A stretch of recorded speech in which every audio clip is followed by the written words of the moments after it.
Have you ever wondered who's behind that spark, that instant connection, that feeling of falling head over heels? In ancient Greece, they had a name for it, Eros, but the story of this powerful god is more complex and fascinating than you might think. Forget the chubby, winged baby with a tiny bow and arrow you see on Valentine's cards. The original Eros was something much more primal. According to some of the earliest Greek myths, Eros wasn't the son of Aphrodite at all. He was one of the first beings to exist, a primordial god who emerged from chaos itself, alongside Gaia, the earth, and Tartarus, the underworld. This Eros wasn't just about romantic love, he was the fundamental force of procreation and creation in the universe. He was the irresistible attraction that brought elements together to form the cosmos, the stars, and life itself. He was pure, untamable cosmic energy, a force of nature that ensured the world would not remain empty. Think about that for a second. Before Zeus, before the Olympians, there was this raw, powerful drive to create and connect. That was the first Eros. But as Greek mythology evolved, so did Eros. The more popular and familiar version of his origin story casts him as the mischievous, and sometimes cruel, son of Aphrodite, the goddess of beauty and love, and Ares, the god of war. This combination is fascinating, isn't it? Love and war, creating a force that is both beautiful and chaotic. This younger Eros was armed with a golden bow and two types of arrows. The first was sharp and golden, capable of inflicting uncontrollable love and desire upon anyone they struck, mortal or god. The second were blunt and leaden, causing an equally powerful feeling of aversion and hatred. With these arrows, Eros became the ultimate divine matchmaker and heartbreaker, flying unseen and toying with the fates of everyone, often at the whim of his mother, Aphrodite. One of the most famous stories involving Eros is his own love story, the tale of Eros and Psyche.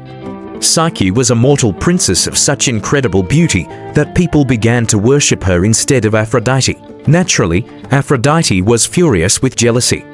She commanded her son, Eros, to use one of his golden arrows to make Psyche fall in love with the most hideous creature imaginable. However, when Eros went to do his mother's bidding, he accidentally pricked himself with his own arrow the moment he laid eyes on Psyche. He instantly fell deeply and hopelessly in love with her. He couldn't bear to see her suffer, so he arranged for her to be taken to a hidden magnificent palace where he would visit her only at night under the cover of darkness, forbidding her from ever seeing his face. Psyche lived in luxury, but her curiosity and loneliness, egged on by her jealous sisters, got the better of her. One night, she lit a lamp to finally see her mysterious lover. She was stunned to find the breathtakingly beautiful god Eros sleeping beside her.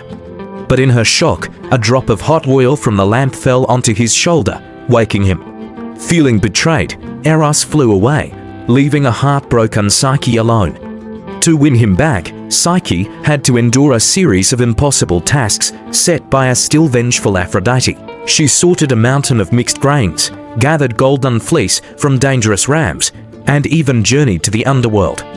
Through her perseverance and courage, she proved her love was true.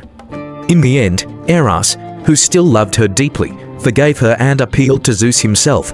Touched by their story, Zeus granted Psyche immortality, and she and Eros were finally united, living together forever on Mount Olympus.